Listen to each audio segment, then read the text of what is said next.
झूठ बोलना है। याद रखो, भगवान तुम्हारे याद करने के ही भूखे हैं।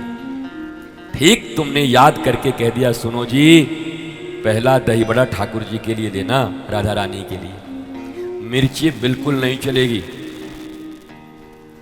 ठाकुर जी बड़े कोमल हैं।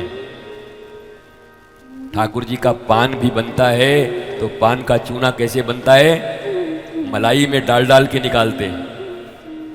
इतना सा चूना मलाई में डालते हैं एक दिन तक, फिर मलाई दूसरे दिन बदल देते हैं, फिर वही चूना दूसरे मलाई में, ताजी मलाई में 7 दिनों तक मलाइयों के भीतर चूना रख के तब ठाकुर जी का पान लगता है। बोलो,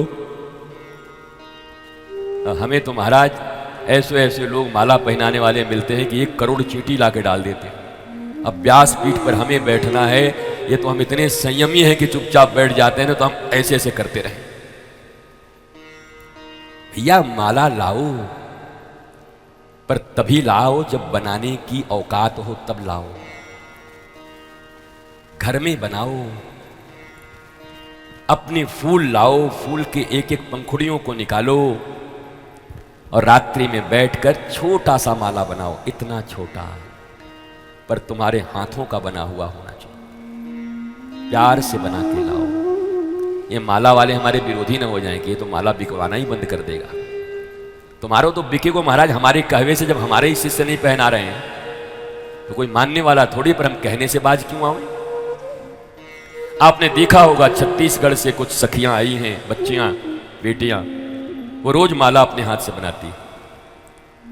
कभी मटर के दाने का बना देंगी, कभी बेर का बना देंगी, कभी फूलों को, वो अलग अलग चीजों का, पत्तों को लेके बनाना। देखो सब एहसास ही तो है ना, भाव ही तो है। अब पैसे की कमी भी किसको है?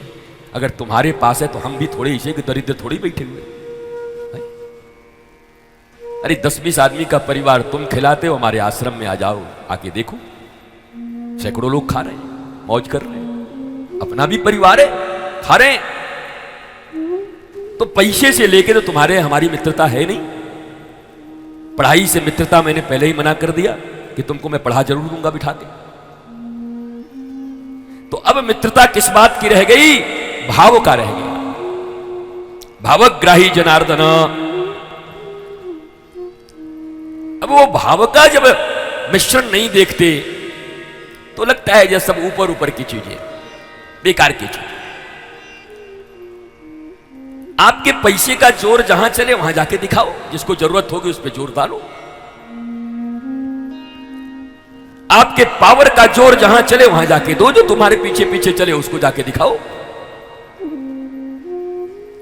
पर जो तुम्हारे भाव के कारण ही आया हो, जो तुम्हारे प्रेम के बंधन, रज्जु बंधन में बंध के आया हो, वहां तो प्रेम का प्रकाश ही ज्यादा जरूरी है।